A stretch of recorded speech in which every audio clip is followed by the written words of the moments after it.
I feel very, very blessed to be here with all of you. I've been very excited to come here. This is a blessing for us to all be together, you know? Some people couldn't be here. Some people didn't wake up today.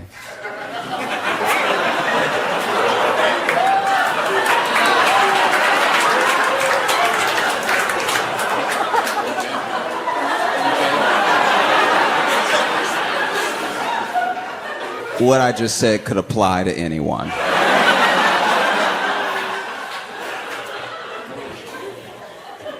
If you haven't heard, OJ has passed. Yeah, you can tell by the. You can just tell. Okay, this. You can tell by the excitement that some people have how they felt during the trial. Do you know what I mean? There's a couple people that have been so happy, I'm like, oh, I know where you stood back in the day. Wow. Okay. There are people out here, finally got him, you know. Which is crazy, because when you look at like OJ's feed when he was posting, there had been this rumor that he was actually in hospice care earlier this year, and then there's a video of him in his car, which someone is obviously filming the video, and he rolls down the window and everything, and he's like, hospice? Hospice? Me? No, I'm doing very well. And so if he was doing very well, and now he's dead. Do you think somebody...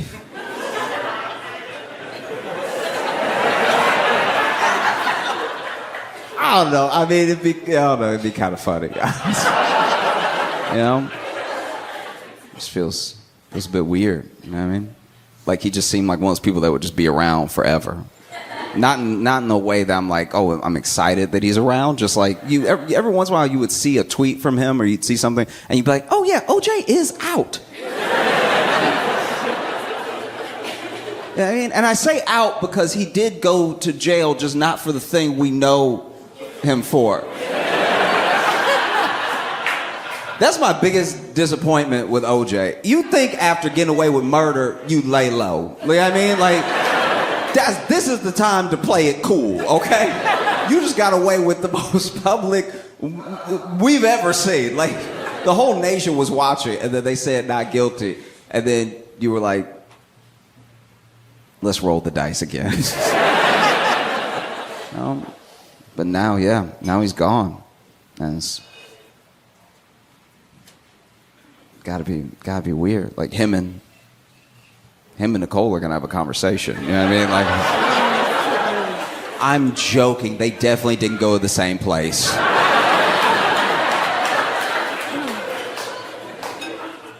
I've had like a journey on the internet as far as having it, right? Because I pretty much got internet the way that we have it now, and it wasn't even the way that we have it now when I was little. I got internet in like a all access type of way when I was like 11.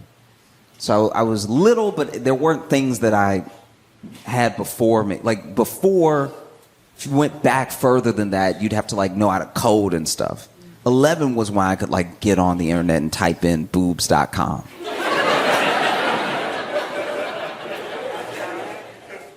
And it's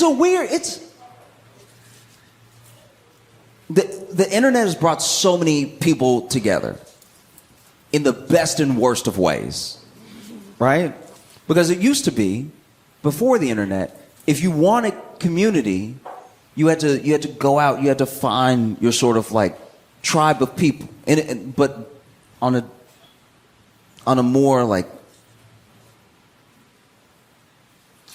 mindful level, you had to find your people, right? And it was very hard. It was very hard for a lot of people with specific interests, and it was very hard for a lot of people who were struggling with specific things. That's why it's like from 2000 and on that like every type of struggle, it feels like, is known and talked about. Because, yeah, you might have a bunch of friends who have just never been through the thing that you've been through, but now that you can look it up, now that you can find people. And so message boards took off. Message boards were like this forum for everyone that believed in or liked the same thing. It was instant common ground, you know? And it was before the sort of like platforms, really. So you didn't have to worry, like if you were on a forum about a video game that you liked, you didn't have to worry about anybody making fun of you for liking the video game. It's why we're all here. Mm-hmm. And so there was this real community that started up. And it's tough when you're a kid because you're so alone when you're a kid in a very specific way. Because as a teenager, you're going through all the things teenagers go through, but you're going through them specifically as you. So no one knows what it's like to be you exactly. And so you do feel alone, even if you're surrounded by people. But sometimes, because you can impose so much on this faceless type, this faceless text, you feel like the people on the forum get you. And so then you feel like, okay, if people get me, I must not be crazy. If people get me, I must not be completely wrong in who I am, right? And that's pretty much how you get incels.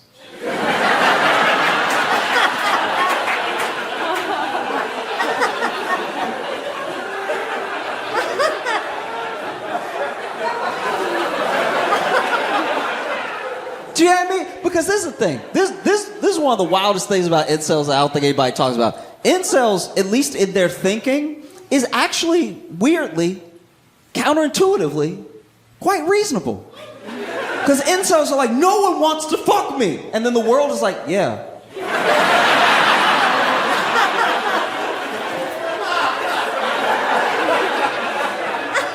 It's actually the dudes who are incels that go out and try every night that are the delusional ones.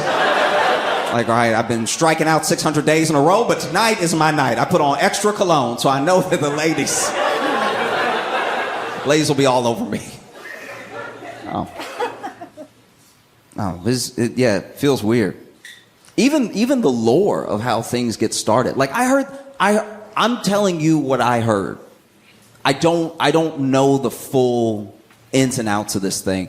I'm just telling you the way that I heard it, which to me makes sense. Okay. So, to the best of my knowledge from the stories that I've heard, one thing that I do find funny, and it's actually the same thing as like how cults start a little bit.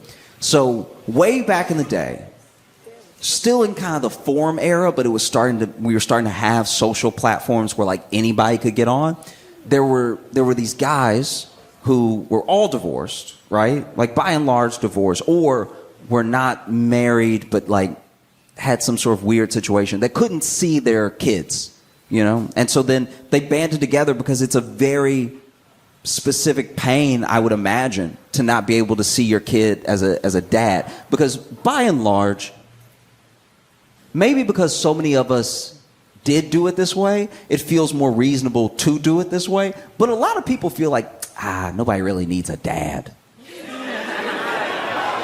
I'm telling you, a lot of people feel that way, genuinely. And I'm not saying that as in like a judgment on anybody. I'm just saying like, if you're like, oh, my dad left, people are like, what else? Like, do you know what I mean? It doesn't carry the weight it would have carried in the 50s. Your dad left? You know what I mean? It's like, my dad's not around, and people are like, yeah, so any other revelations? Like, and so I think that sometimes when there's almost an expectation like that, then people who do care, who can't be as involved as they want, feel a very real pain. And they were the only people who understood each other. So they would talk and they would talk and they would talk. And where they messed up, like if I had been there back in the day, if I had been in that forum, what I would have said is like, just careful with the name. The name makes everything. Because then they banded together as like a group, and they were like, let's try to get some laws passed so that we can like see our kids. You know, it feels like family court is against us. And so then they called themselves men's rights activists. And I was like, bruh. You should have said dads. Dude, dads would have cooked. We'd be like, dads that want to see their kids? Protect these men. Protect all 8 of them. You know?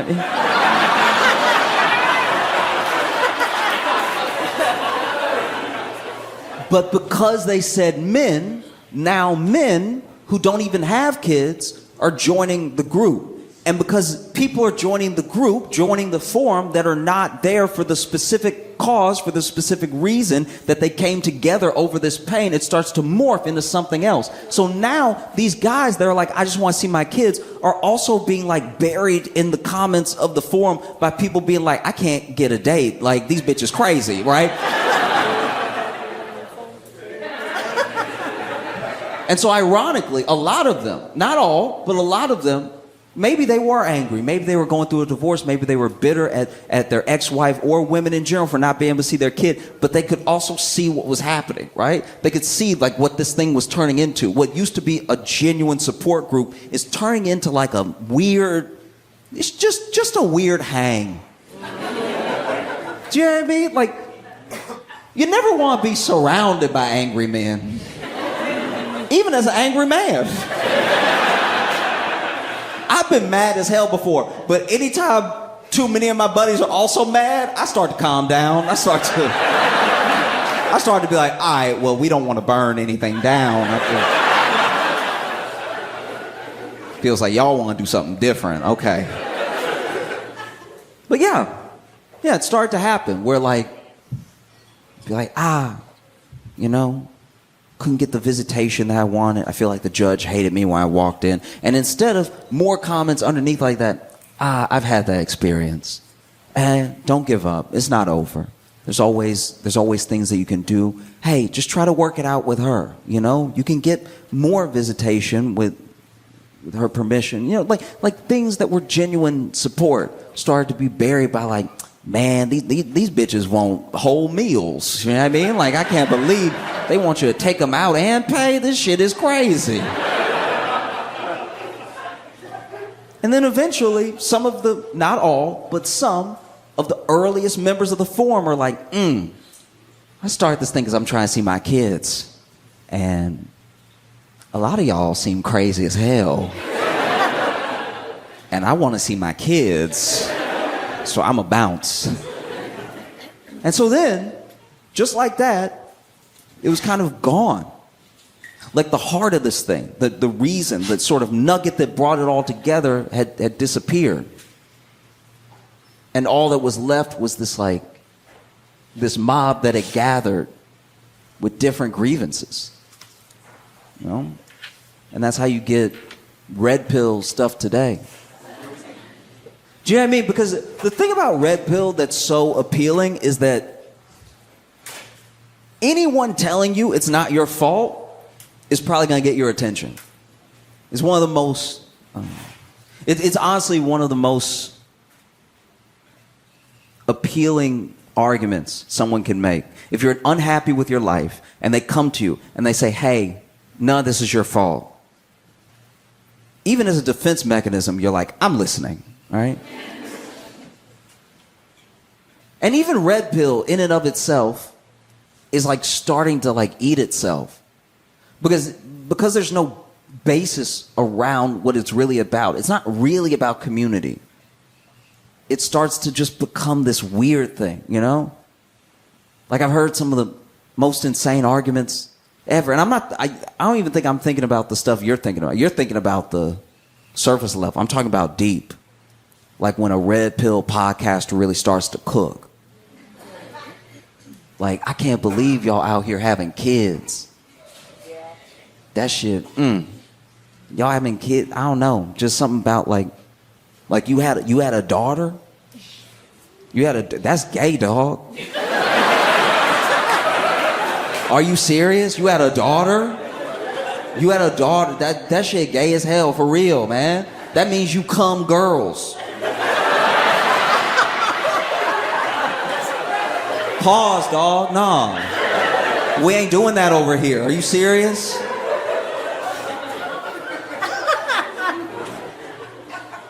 But no, when I was a kid, I go over to my buddy's house and, you know, his grandparents had been together for 60 years.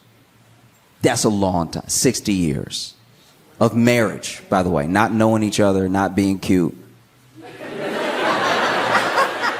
60 years, right? Their fights were epic. Their fights were amazing. You know, because at 60 years, you let it all out. You know what I mean? Because at 60 years, you just say what's on your mind, because what are they going to do? Leave?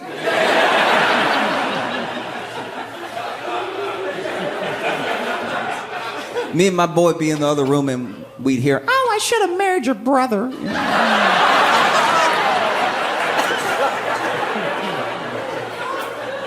And he was like, "Oh, okay, then my brother wanted to blow his brains out. All right."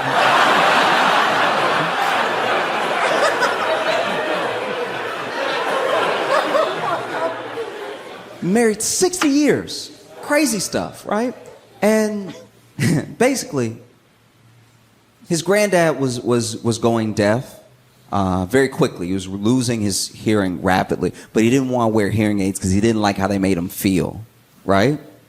And I don't mean just the fit in the ear. I mean like he didn't like how he could hear so little naturally, and then he put him in and could hear across the street. Just made him feel like Daredevil without the rest of them. And I remember one time I was hanging out at their house and we heard his grandma yelling all around the house. And then she came into the room where we were at because his granddad was watching us. And she was like, "Why won't you just wear some hearing aids? Okay? I got to yell your name all through the house. Then I got to yell when I get in the room and I even find you. I'm yelling all the time. I'm surprised I'm not losing my voice. Why can't you just wear your hearing aids so you can hear me when I'm talking to you? I feel like you don't listen to anything I say because you can't hear me talking to you." And you just saw him slowly start to smile.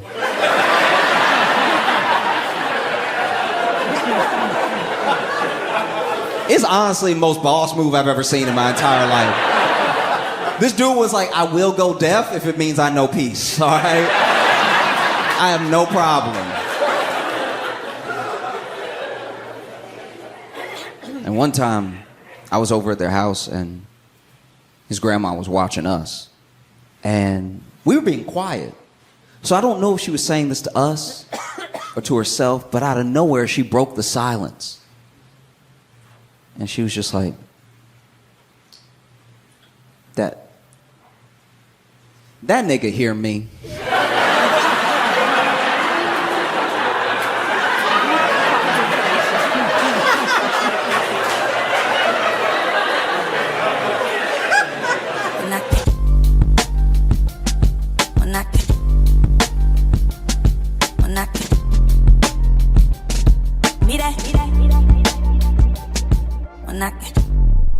I've been thinking about this a lot. I think as guys, right? Like as men, I do think that we're like too confident in our ability. That's the end of the sentence.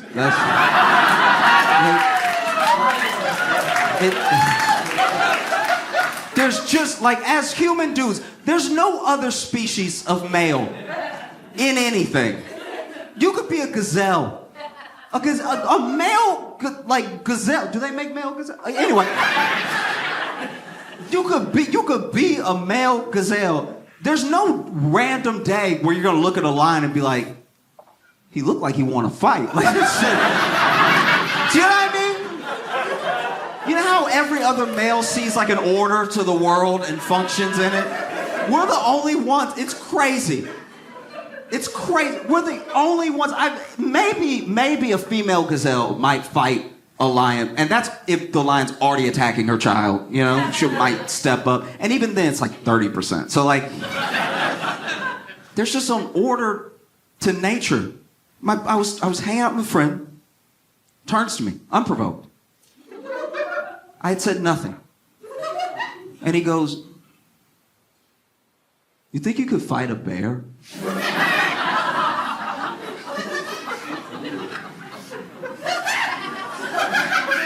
And I was like, "What? No. It's the quickest no. No. It's a bear. You didn't ask me about a cub. In the scenario you given me, a bear wants to fight me. And I'm gonna fight the bear and win? Like, no." And I asked her, I was like, "Do you think You could fight a bear? And he was like, well, if I came at it right. I'm like, don't even finish the sentence. If I came at it right. What are you saying right now? If I came at it right. That's the great... According to experts, the only way to come at it is to pretend to already be dead. What do you mean if I came... If the bear came at you like a bear, you would die. I would bet money on it. That's crazy. And then he got irate with me. He got all defensive, started attacking me. He was like, so you would just let a bear kill you? I'm like, what are we talking about? What do you mean, let a bear? It's a bear. You picked a bear. You didn't even pick something I might have a chance against, like a stray cat. You went straight to bear. Do you think you can fight a bear? Oh, you just gonna let a bear kill you? Look, if I went home, if this is how confident I am a bear would kill me, I don't go where bears are. You don't catch me anywhere out in the world where the bears will be. In fact, if there was a bear when I went home in my apartment, that's a bear's apartment now. And I'm good with that. I'm willing to let that bear have my couch. That's fine. Everything in the fridge is his now. Crazy. Crazy talk. And look, I'm not acting like there isn't a place I could step up. When it comes to bugs, I could be braver. I will say that. When it comes to bugs, I could step up a little bit. Because if a bug is too big, I will take a step back. Just to try to assess what it is. Because sometimes, like, I don't have the best eyes, but sometimes you see like 9 legs or something, you're like, what is that? Before I step on it, what is this? Is it an alien? You know? I remember there was one day, I had a fly in my apartment, and it was the plague of my life. I didn't know how the fly got in my apartment, and it had the loudest wings. It might as well have been bird wings. It was the loudest fly I've ever heard, and it would get like right next to my ear, which was making me flinch. Like it did kind of punk me in a little, because I had the fly swatter ready, and it would be in the ear that was like the flies, so that I would be looking for it like, and I'd be like, oh. And it was all day. It was all day I was trying to kill it. All, like, top to bottom all day. And then it was so gross, because then I was like hitting myself with the fly swatter, because I was like, at some point, if I swing back, I might catch it. And then it was hitting my ear. So I was beating myself. And then I finally was like, let me just go take a shower, cool off, because I had to go somewhere that night. So I get in the shower, take a shower. I don't know when the fly came in the bathroom. I don't know if it came in through a vent or through the door with me, but then the fly came at me while I was in the shower. Now this is attempted murder, because I am on wet porcelain. I cannot mess around right now. If I fall in this shower and I die, and my killer is a fly, and I die like a bad Dr. Seuss,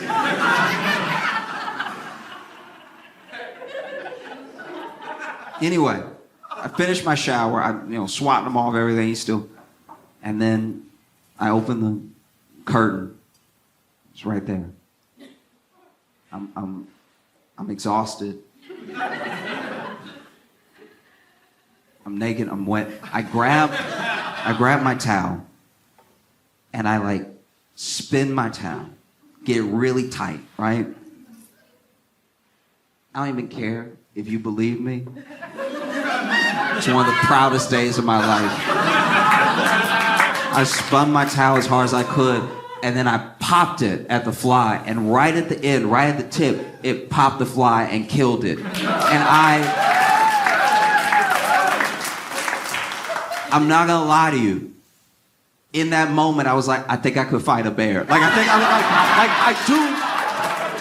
I'm just saying, if I had a towel, I have a chance.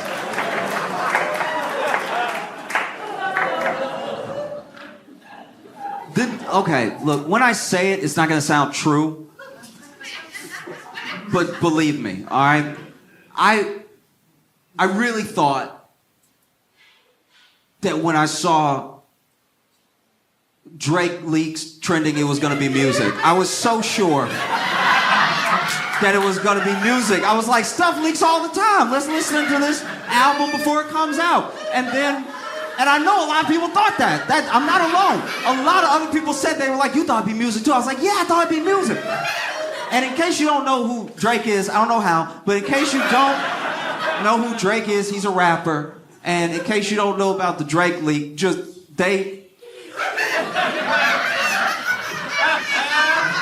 okay. So Drake leak was trending, and then I clicked it, and you just see a lot of Drake. It's a lot of Drake. It's a lot of Drake. It's more Drake than I thought there was Drake.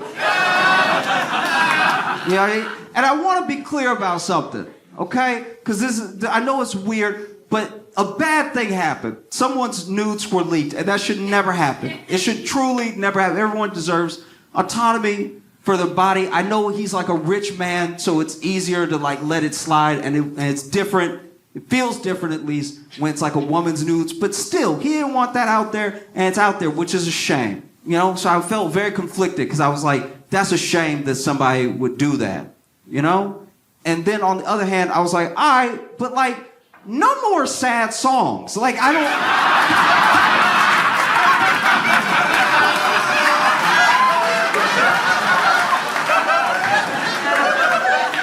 You know what I mean?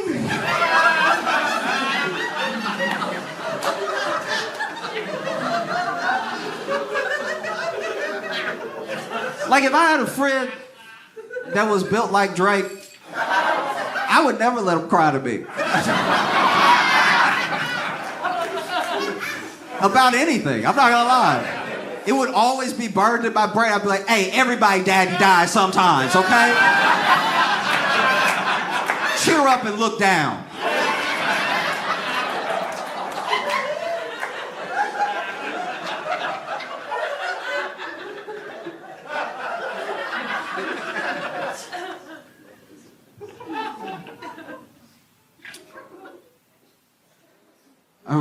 I read this report that they want to NASA's trying to make contact, you know, with some intelligent life, and we really tried everything. We tried so many different things, and we haven't just spent billions of dollars. If you count every country that's had success leaving the atmosphere, going into space, we spent trillions of dollars as a people. It's an endeavor that's been as old as the ages to like make contact and make sure, or at least find out that we're not alone in the entire universe, right? So they send out signals. They've used radio waves. They've used light, images, everything that they can think of. Every like telescopic endeavor's been tried. And so now NASA, I'm not even kidding, you can look this up. NASA's like, we gonna send nudes. We're gonna send nudes out in this, because that might do it. You know what I mean? It's like, that's a big deal. We have not tried that yet. We've been out here sending old 1920s radio wave. I don't know, my baby. Like, we've tried all that stuff, and it didn't do anything. So let's send nudes and see. Wouldn't it be wild if it worked, though? Wouldn't it be crazy if, like, a month later, aliens landed and they were like, titties is all you had to say? I mean, if we had known that there were titties, that we would have come.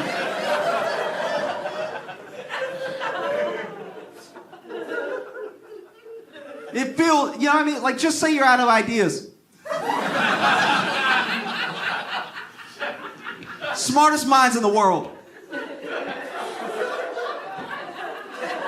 Smartest ones on the planet. And they're like, maybe this feels weird. And I know what I said before, and I meant that. But since they're already out, maybe send the Drake link, maybe, I don't know. And look, not out of context. Send a copy of Take Care. And send the Drake video and just see what the aliens think. They might come. They might be like,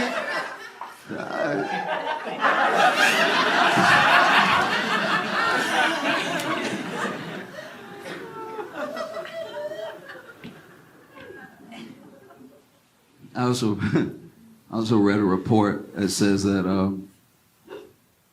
Viagra may lower the risk of Alzheimer's, which is kind of bad news when you think about it. Like, is that really what the world needs? Just a bunch of old men, hard and aware?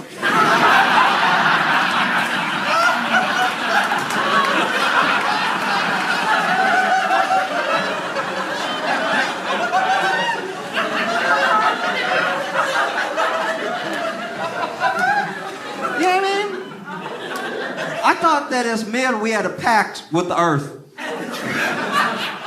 We would wreak havoc for the first 50 years of our lives, and then after a while, we'd slow down, we'd get confused, and we would not be hard anymore. That's how you restore balance to the planet. Imagine an evil dude. Because we do this all the time. Being old is supposed to be the saving grace of your life. Especially as a man. As a man, love is very conditional from the world, right? You're born a baby. We all love babies. You become a kid. A lot of people love kids. Then you're a man. And then everyone's like, it's your fault, right? Even if you don't have power, you look like the ones that do. And so it's like, oh, I'll just lump you in, right? Then you get old, and then you getting old is the we can love you again. It's true. You get old, and then people are like, what's he gonna do? We've seen it. We've seen horrible, evil men get old, and somehow all is forgiven. We've watched literal war criminals turn 99, and it's like, well, he's not doing anything now. He's a fucking war criminal. He don't remember, though. Why does that get him a pass? He doesn't remember. Now you just feed him Viagra so they can be evil longer. Literally.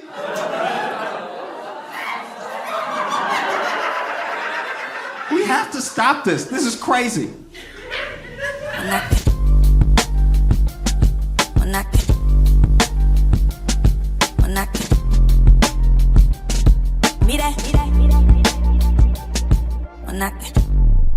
Please make a bunch of noise right now for my friend Josh Johnson!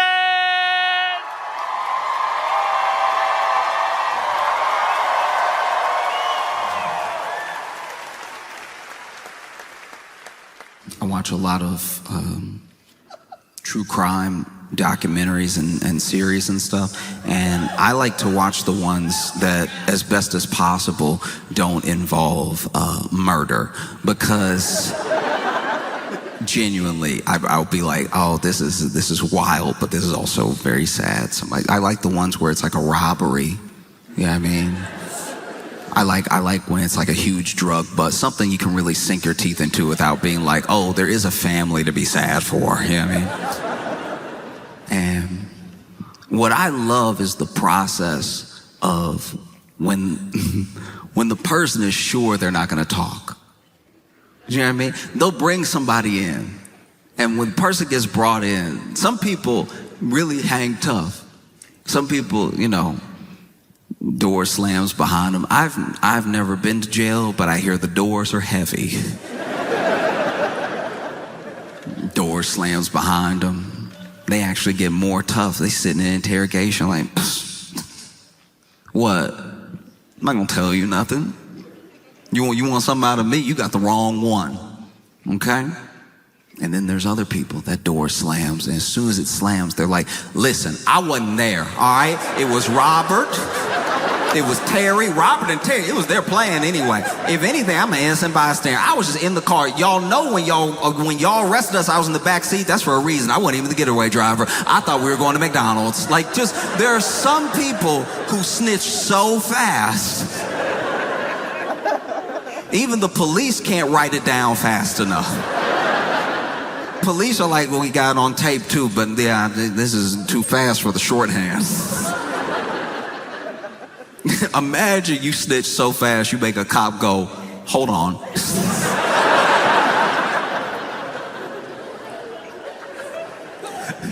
Take a breath. Because you never know who it's gonna be. There are some people who were, you know, whether it was gang activity, it's mob activity, there are people who are like the run of the litter, and they're the ones that actually hold out. They're like, I'm not telling you anything. I don't even think you have enough on me. Let's play. Let's roll the dice. And then there are people, no matter how tatted up, no matter how affiliated, it might even run in the family. They might be somebody who is third generation, but they don't want to be in prison. They don't want to be in jail. And so as soon as they have the opportunity, they tell them everything. Things they didn't even ask. You see a lot of it, you know? Then you have people who at first don't tell. Then they're ready to talk after like a couple years. You know what I mean? After a couple years, you know, have enough mold on your sandwich that you're like, it's really not worth it. Like, nobody coming to visit me. Like, no. That's what makes me wonder what must be going through Ghislaine Maxwell's mind. You know what I mean?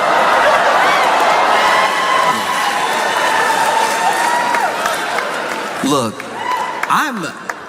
I'm no legal expert, but I do find it wild that in this supposed cabal, this supposed billionaire ring of predators, that the only one you caught is the one you're ready to make a deal with. And a deal for what? You know what I mean? Exposing more names? Bringing other people down? Probably not. Probably just being bribed to not say the president's name. You know? And look, I could be wrong. I don't think I am. Because you've already seen Trump float the idea of pardoning Ghislaine Maxwell. We even know from old tapes they thought about pardoning her way back when she got sentenced. You know? And yeah, no, I agree. I'm not a fan of it. She's not here. I'm not a fan. The boo.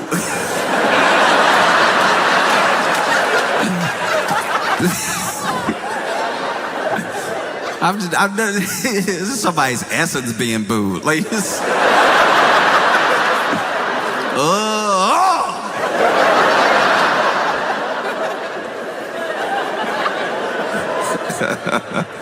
no, it is genuinely insane what's happening because, you know, Trump floated the pardon. He even was asked by the press if he would pardon Ghislaine Maxwell, and he goes, look, I could, but let's not talk about it right now. What an insane thing to say. You got asked a yes or no question, and you somehow answered worse than yes or no.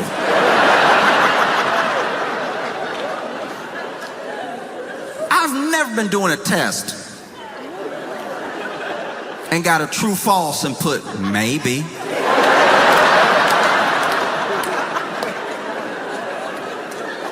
I don't know, you the teacher, you tell me.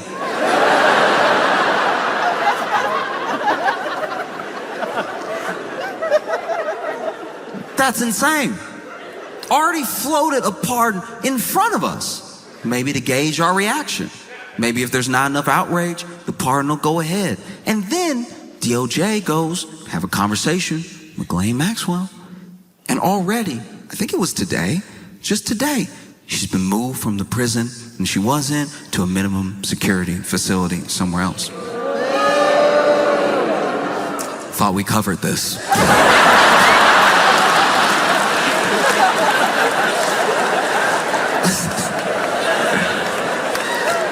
I too hope she can feel your booze. I hope booze work like laxatives, you know. Ghislaine Maxwell just sitting in jail right now. You know, booze don't travel that fast, and so it comes in waves out of nowhere. She's having a conversation. Oh yeah, Trump and Epstein were there. Ooh. That's my hope. No idea if that's the case.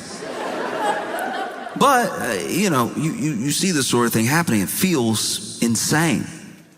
It feels insane to watch in real time. This is the only person, the one person that got caught, the one person that's being held accountable. And everybody's so obsessed with like the idea of a list or more people or whoever they want to be on the list being on the list that they forget that there were real people that deserve justice. And the idea that the only person that we've so far got might go free is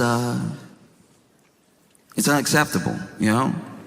Because you see Trump floating, pardoning Ghislaine Maxwell, and I can't imagine what it must be like to be a Trump aide. Like your nose must bleed every day. It's like, yeah, I'm thinking of pardoning Ghislaine Maxwell, and the aide is like, what? I asked you what you want for breakfast.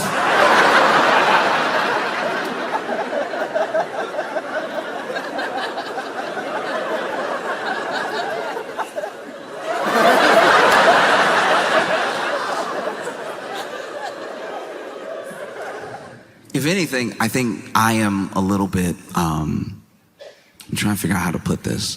I feel sorry for my friends who didn't see it coming because they still believed in like a system and they still believed in like laws and they believed that jail existed for like a reason, you know? And I am, I'm black. So I kind of saw a good portion of this coming. It's like, anyone who's genuinely shocked that Ghislaine Maxwell might get a pardon and that she's already been moved to a minimum security prison after being convicted, but then talking to the DOJ under like new light. Anyone who's surprised by that has never watched the first 48 before. And they think that people aren't going to see through it. You know, this is a lot like when you're in school and you didn't do your homework, but you remembered there was homework right as the teacher says, pass up the homework. And so you fighting. You've never worked a pencil harder. You fighting to get words on a page. It doesn't even make sense what you're saying. It's you going over the whole scarlet letter as fast as you can. And then you pass it up. Teacher collects all the papers and you think, maybe I got away with it. All we had to do was 300 words summarized in the last chapter of Scarlet Letter. I think I did it. Pulled it off. Felt like 300. Might have been 290.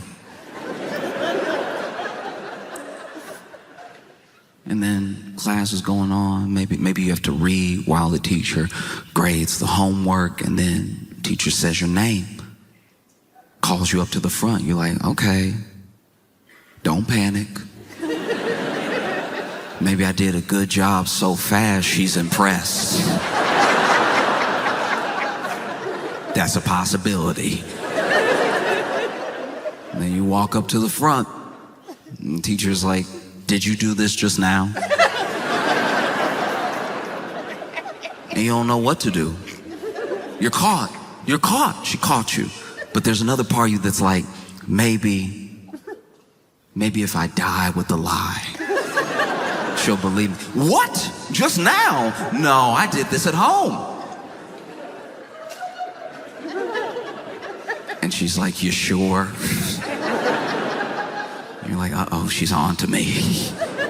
Yes, I did this at home. And then she was like, oh, okay, great. That's good news. I was worried that you did it just now, which means you wouldn't have your math homework. And then you remembered that this has been math class the entire time.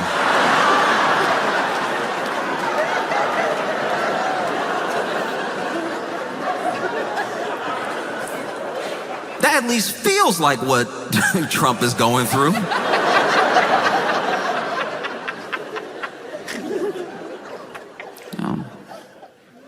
Because if Trump was smart, he would have done all this stuff a long time ago when it could have maybe still been believable. But now, everybody sees through it. Oh, it's crazy. It's so crazy. And then, on top of that, this is already insane enough. Already, there's so many ties to Donald Trump, Ghislaine Maxwell, Jeffrey Epstein, that even a pardon just feels like it would be happening in our faces, right? There's no misunderstanding about the conflict of interest. There's no misunderstanding about what her role is if she does testify in front of Congress or whoever.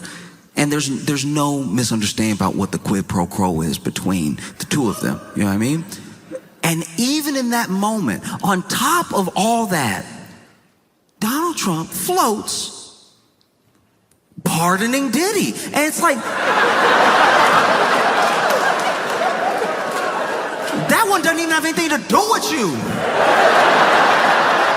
I don't think. Don't you have enough to deal with? That's crazy.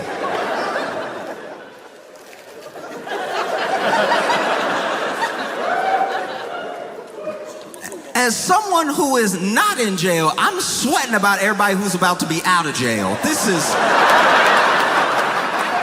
insane.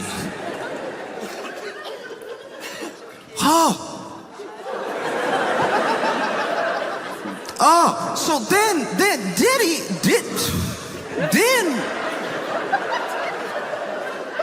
already the public, especially by the media, somewhat potentially unintentional, but the media did a disservice to the public when it came to Diddy's trial, because there's a lot that we know of Diddy. There's a lot that we know that he did, that he's alleged to have done.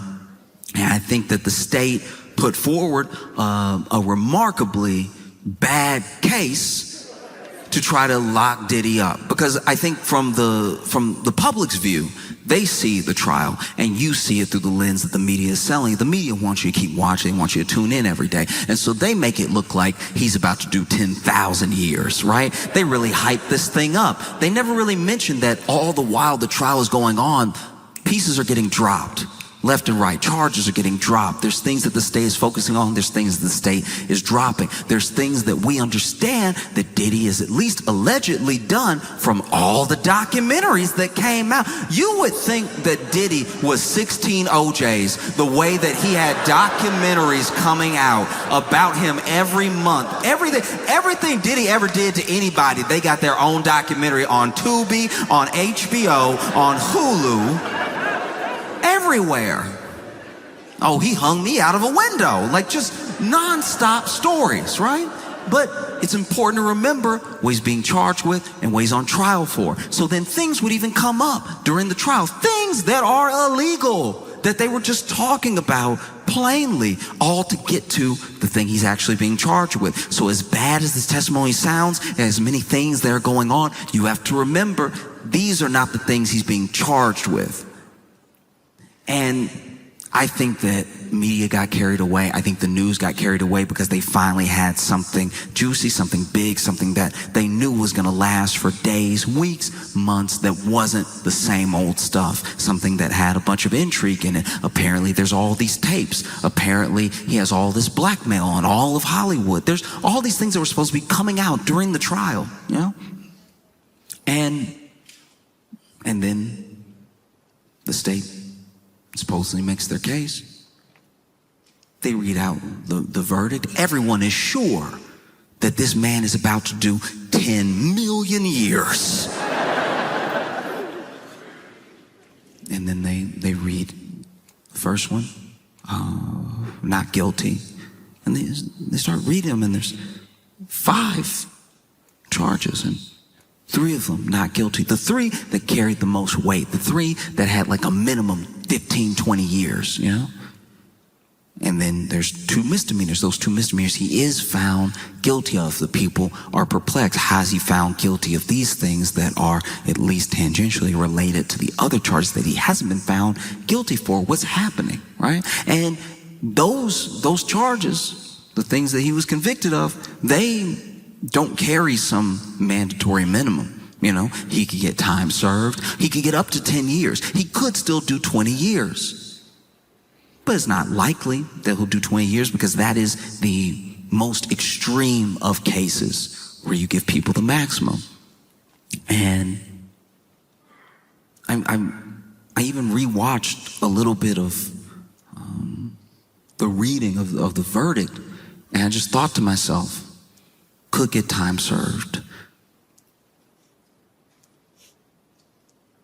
Why would you bother pardoning him? Like, he might already be walking out of jail that day. That's such a crazy thing to do. You don't have enough going on with everybody thinking you were like on an island 152 times or whatever. To be a Trump aide, you must need heart medication, because they already try to convince him, look, that looks bad if you just pardon Ghislaine out of nowhere after all this time and everything, after everything she knows and the pictures that y'all are in together, all the pictures that you're in together, all the pictures that you're in together, all the pictures that you're in together, all the pictures that you're in together, the other pictures that you're in together, the pictures that you're in together, all of the pictures that you're in together, plus, she did have 19 phone numbers for you. That's not a good look either. And then Trump says, I see what you're saying. I understand. All right, look, what we're gonna do, we do best. All right, gonna run a little interference. We're gonna run a little distraction, okay? And we're also gonna pardon Sean Diddy Combs at the same time.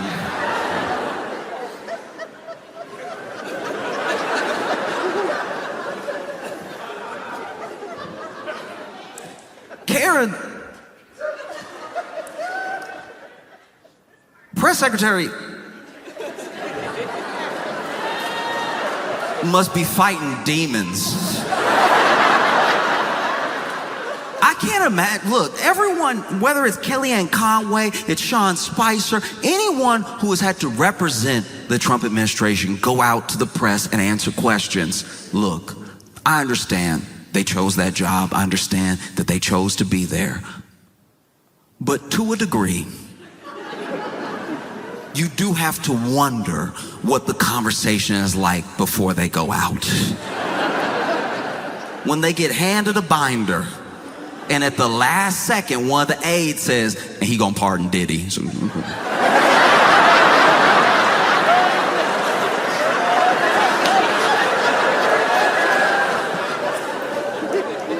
no matter who it was, whether it was Sarah Huckabee Sanders, anyone who has represented the administration on the news or in the press room or anything like that, there's at least been 1 or 2 days where they had a 1,000-yard stare because they were like, how am I gonna pull this together?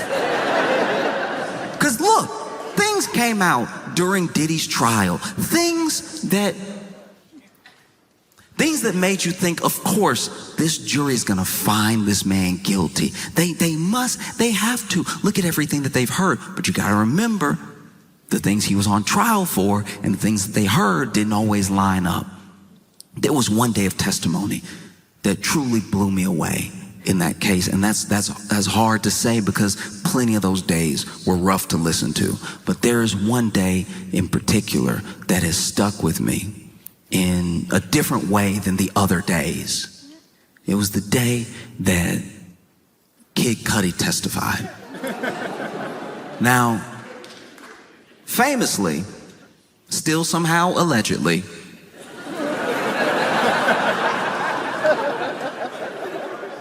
Diddy supposedly blew up Kid Cudi's car. You're bringing the man who has his car blown up to testify. You would think that that'd be one of the charges.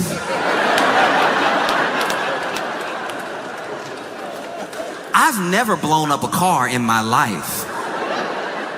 But if I was brought to court to sit and hear testimony of my crimes, I would imagine the car blowing up would be one of them listed.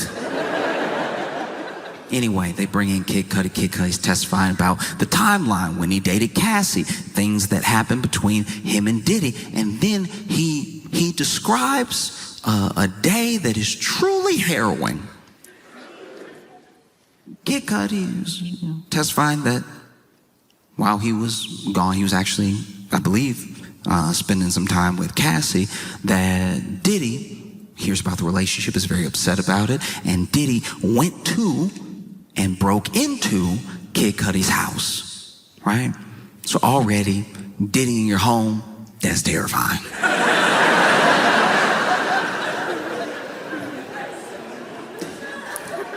Diddy in your home is the devil's version of Elf on the Shelf.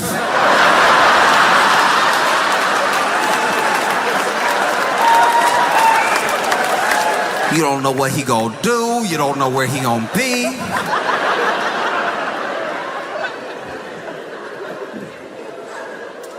Ooh.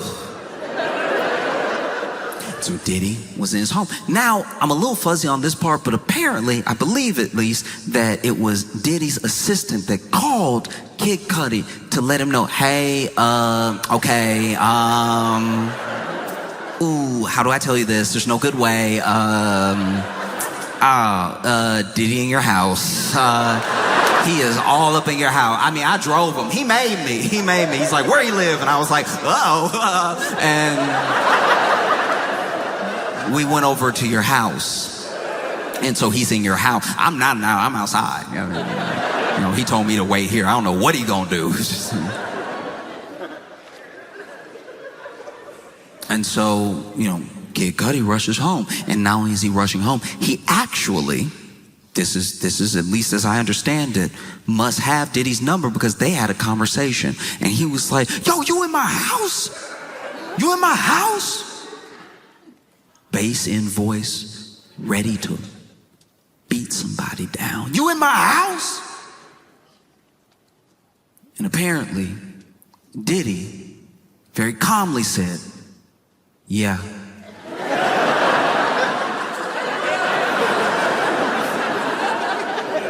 Kid Cudi better than me. If it was me, I wouldn't have a home anymore. If it was me, I'd be like, all right, then you got it. Then that's, I mean, if you're already there. Someone breaking and entering into your home and then calmly telling you they broke and entered into your home is more terrifying than I think y'all are giving it credit for. Because then Cudi, apparently, according to testimony, was like, I'm headed there right now, like ready to really beat this dude down, right? And then Diddy said, okay, I'll be waiting for you.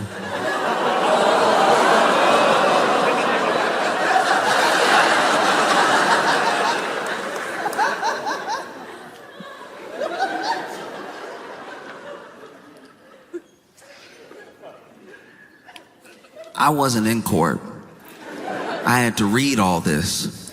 And I haven't read a novel by Stephen King scarier than what I read between the two of them. Kid Cudi gets home. Diddy's gone. He walks into the house. Now, that's braver than me. I would assume he's already planted a bomb somewhere. But Kid Cudi walks into the house, is looking around, assessing the damage, and while Diddy was there, he put Kid Cudi's dog in the bathroom, then opened all his Christmas presents and left. That is so insane. We are dealing with pure evil. That is so insane. Open all his Christmas presents.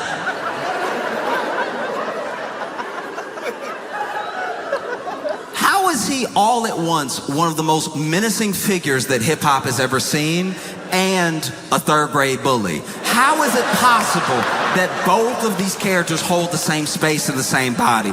Because that is so particularly evil.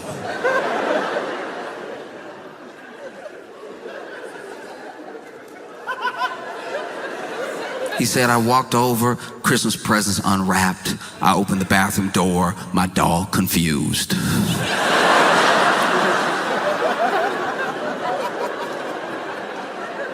And why wouldn't the dog be confused? Let's, for a moment, if you will, put yourself in the dog's paws, all right? You're a dog. You a dog. You're a dog. And you're at home, chilling, as you should be. And then the door opens. Oh, Papa? No, it's not. It's not the owner that you love. It's Sean Diddy Combs. I don't know what type of dog Cudi has. I don't know if it's a Scooby-Doo type dog, but I imagine any dog would be like, really?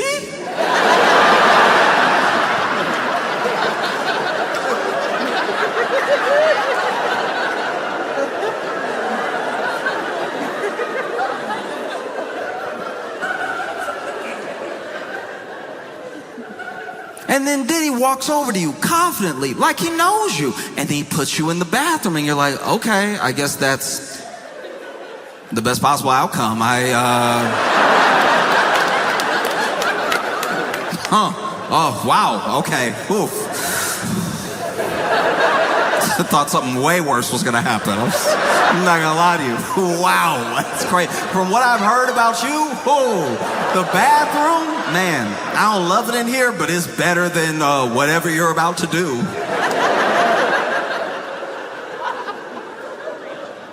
And then Sean Diddy Combs opens all the Christmas presents and goes, well, my work is done here, and exits. This is how evil what he did is.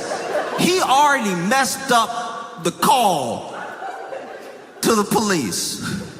Because now you're going to call the police and have to explain to the police that the only thing that Diddy stole from you was wonder.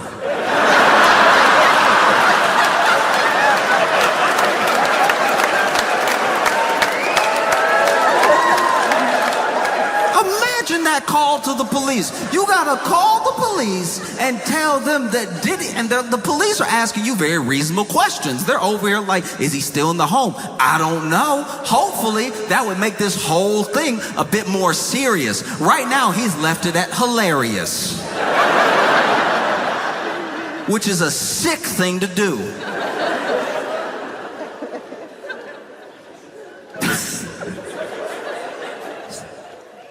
No, it's truly insane.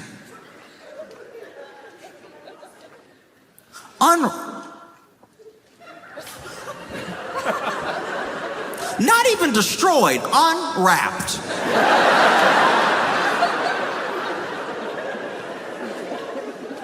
I can't leave this alone until y'all recognize how dirty this is. Imagine. Lots of people here celebrate Christmas. Lots of people exchange Christmas gifts. Imagine if you came home and there just wasn't paper. And now everybody in the family either like happy or disappointed, or like, oh, you got me the Theragun that All right, we're like a couple months out, so can I have it now, I guess?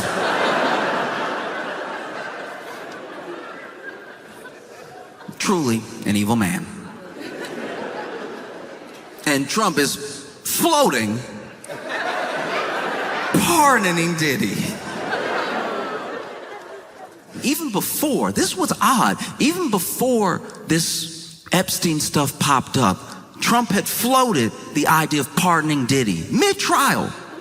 And I was like, I didn't know they went together like that. That's weird.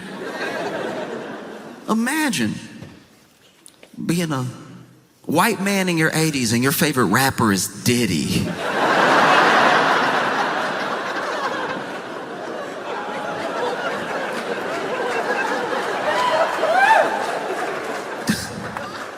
No Raekwon, no Rakim, no Run DMC, Diddy.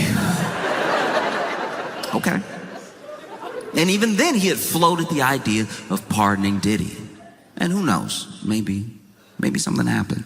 Maybe some money exchanged hands. Maybe somebody said something to somebody and started it in motion and everything. But I can tell you this, justice system aside, the only person working hard to make sure that Diddy doesn't get a pardon, it isn't the state. No. It's not like the DA or the lead prosecutor or anything like that. The person working their hardest to make sure that Diddy does not get a pardon, that he doesn't get released back into society is 50 Cent.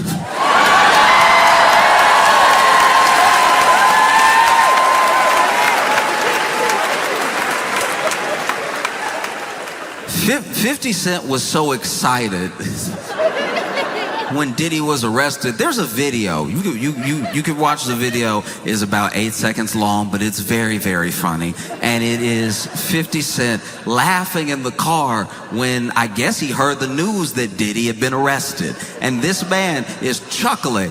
The joy. The joy on this man's face. And then he's chuckling to himself and he goes,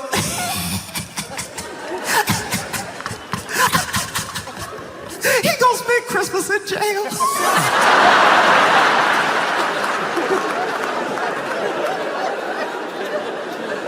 I've never hated anybody that much. That's so good. Oh, he gonna spend Christmas in jail. He was laughing hard. He was laughing the way that sitcoms used to make people laugh. Like, Christmas in jail.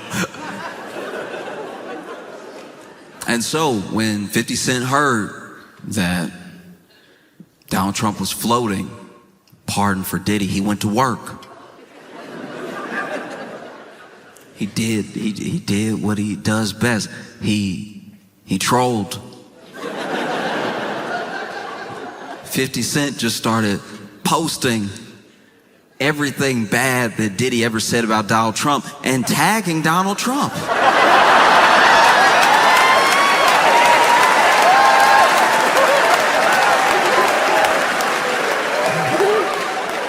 This man went, is this your friend? I wouldn't do that if I was you, Mr. President. You won't believe what he said about you.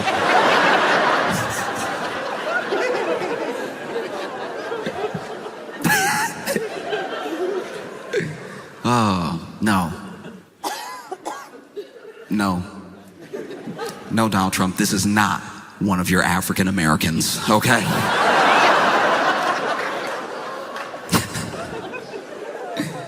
It's been tough. I've been trying to find, like, really, whether I'm reading or I'm watching, I've been trying to find pretty much any news story that isn't about Trump and Epstein, you know?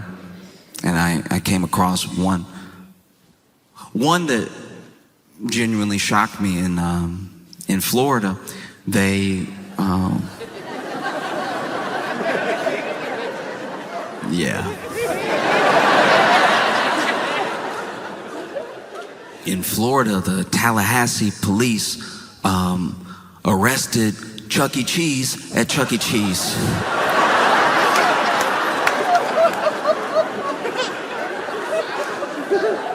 Apparently, Chucky had done some wire fraud.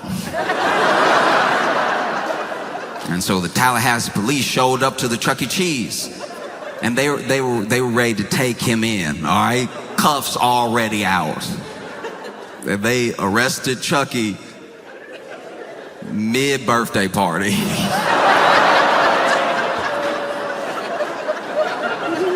You couldn't wait an hour and a half? You know where he is. It's not like he's gonna get far in the costume. They arrested Chucky. Those poor kids. Imagine. Picture, if you will, being 6 years old, and you're having a birthday party at Chuck E. Cheese because the economy is not doing great. But you're having a good time, you're enjoying it, you're like, cheese pizza, so they say. Delicious yum, right? You're just trying to put on a good face. You jump into the ball pit that is not nearly deep enough. The ball pit that is full of children under the balls because every kid thought it was the funniest thing in the world to pop up out of the balls, but that meant that the ball pit was actually a hard surface because it's made of bodies. You jump into the ball pit doing like a big old face plant thinking you're gonna slide down into the balls, and you just bang heads with another child. You get out of the ball pit concussed. Chucky offers you a flat Diet Coke.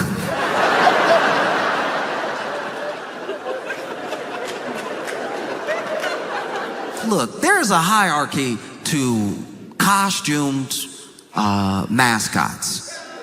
Now, the most athletic are gonna go to teams. You ever been to a sports game and you see their mascot stretches before, they doing wild moves like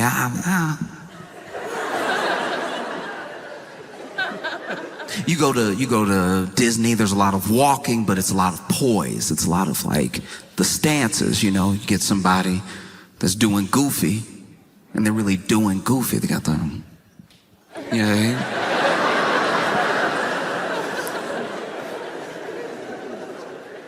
Chucky.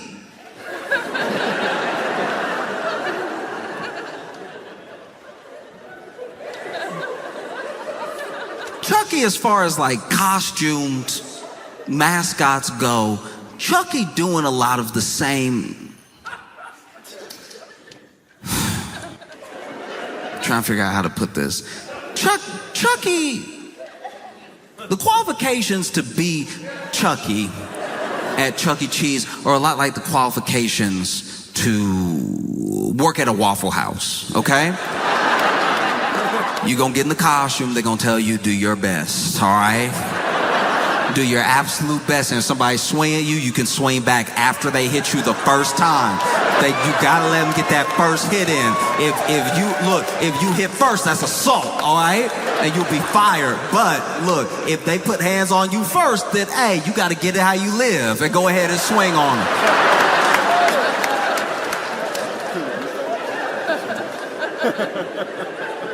So imagine you're surprised when at your 6th-year birthday party, you're celebrating 6 years on this planet, and it hasn't been a great 6.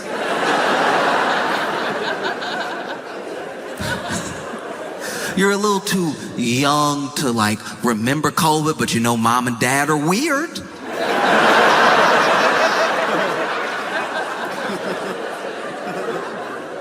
You clapping with your friends.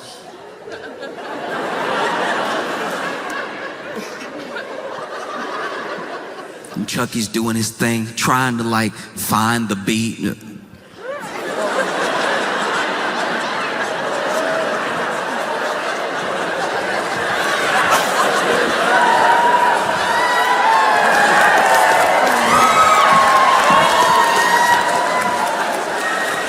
And you're like, I think he doing something. I can't tell. And then the Tallahassee police walk in.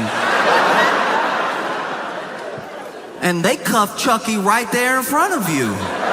for wire fraud.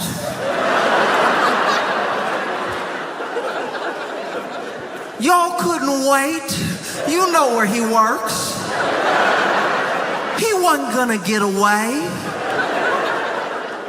No, we gotta cuff him right now in front of the children. Traumatize them. Nah, forget these kids. We gotta dish out justice real quick. Now the kids distraught. They over here. You know that? Okay, all right.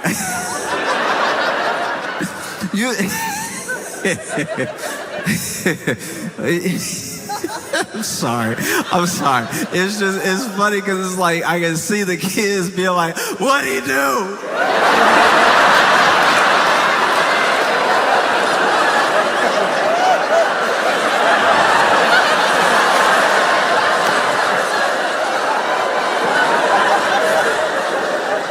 What'd he do?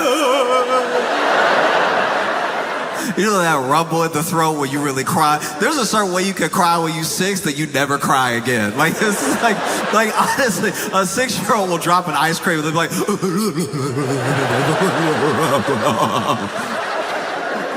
just mixing Disney voices, half Ursula, half Jafar.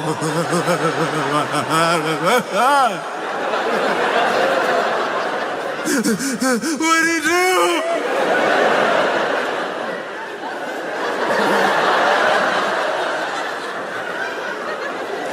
Let him go, he ain't did nothing. Kids out here vouching for he was here the whole time.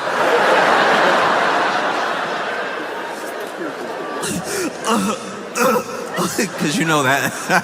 You know, like when a kid cry long enough, they start coughing. When a kid get real upset and they full of mediocre pizza.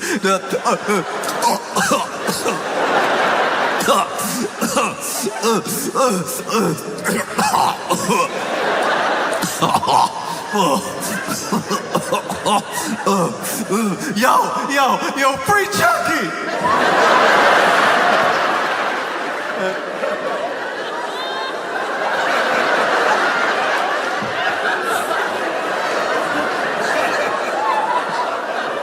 Yo, free Chucky! Oh. Now you getting arrested at Chuck E. Cheese, they perp walking you slow just to embarrass you. Y'all really couldn't wait till he got out the costume too, because you know he can't walk fast with those feet. He still got the costume feet on and everything. So now they over here.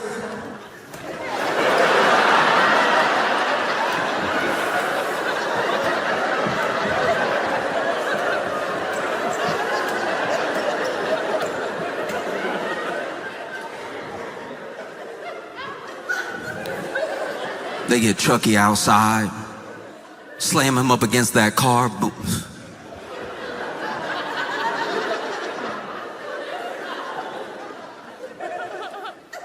Patting Chucky down. Why you need to pat Chucky down? That would be wild though if Chucky had like a full-on Glock on him. Like that would be crazy. If Chucky he doesn't care where he is. He could be at Chuck E. Cheese. He could be at the streets. He keep that thing on him.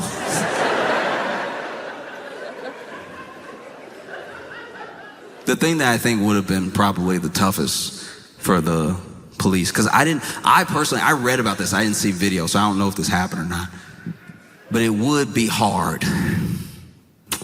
It'd be very difficult to, you know, open up that car door, and when they walked him out, they did it in full costume, like the head was still on. Like,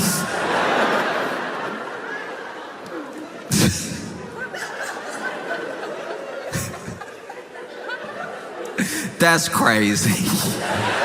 This is a personal vendetta now that you have with Charles Entertainment Cheese. That you couldn't at least take the head off in Chuck E. Cheese. Imagine they take the head off. I mean, I'm sure the kids would have been more upset.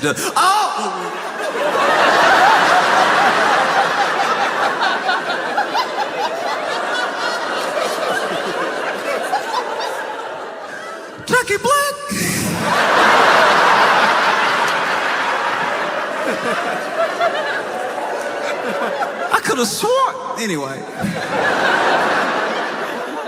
Look, there's not full video that I saw. This is all what I've read, but it's gonna be hard to put your hand on the back of Chucky's head and get him in the car without it looking like police brutality. Because it's not gonna fit. The head is too big. So now you over here, watch your head.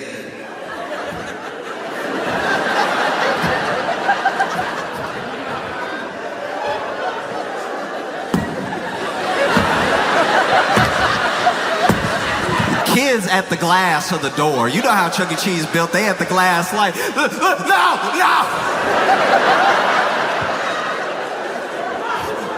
They beating up Chucky. Police like, no, I'm trying to get the head in. No, he won't fit.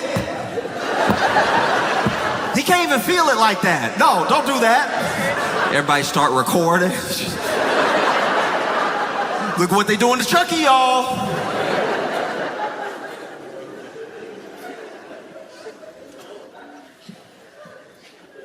And they take you down to the police station. Perp walking you. Downtown. Imagine if you got arrested that day. For possession of illicit substances. You know, it could be anything. It could be acid, it could be shrooms, it could be anything. And you got arrested for possession. You're not a dealer.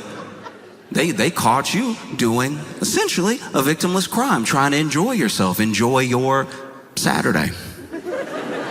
Maybe you don't have your life together. Maybe you're not invited to your kid's birthday party.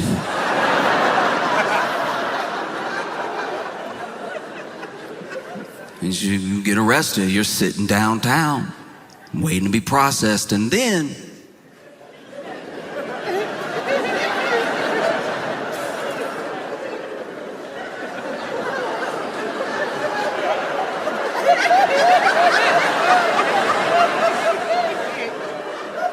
Ayo.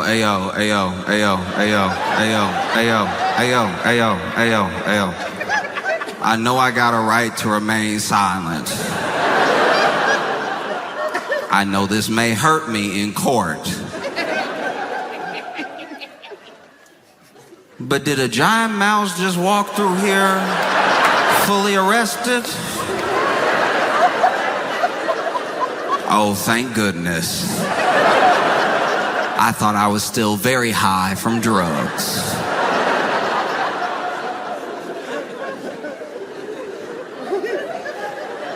It's insanity, you know what I mean? Now you gotta do everything. How you gonna take Chucky fingerprints? These aren't even functional. I don't know if they feet or hands, but they're not. Mug shot too. Those mug shots are cold. They're just like, ready, face me.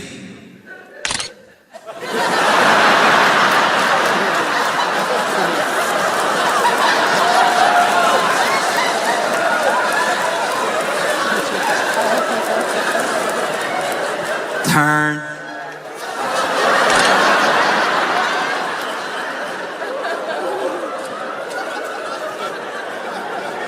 Turn.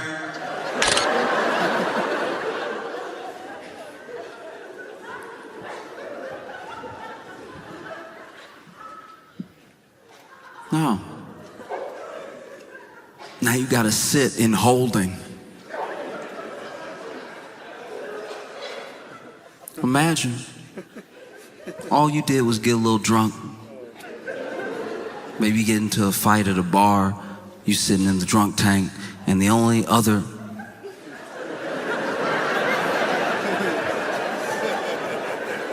is Chucky a person? Nobody else in there but you and Chuck E. Cheese. And whether it's jail or a birthday, they never really gave, at least that I know of, Chucky a voice. Chucky was always silent. At every birthday party I had at Chuck E. Cheese, Chucky was silent. You know, do the...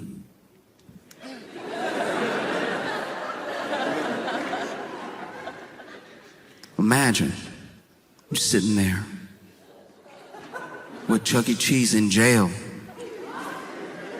You're wondering how your life took this turn. You look over at Chucky, and Chucky mad. Chucky like, you know, I thought I had that wire fraud on lock. I'm wondering who snitched. I'm wondering what went wrong, yeah? You look over at Chucky, and Chucky's like, what you looking at, dog?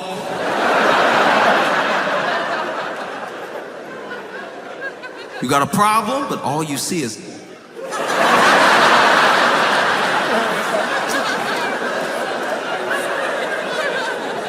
Yo, you want step?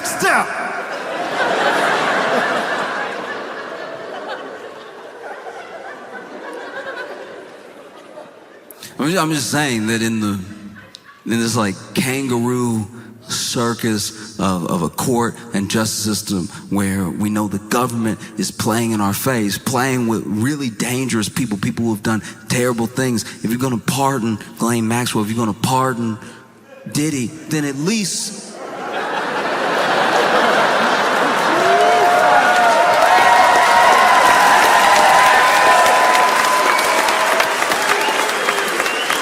yo, free Chucky, all right? Denver, y'all been phenomenal. Thank you so much. I appreciate y'all.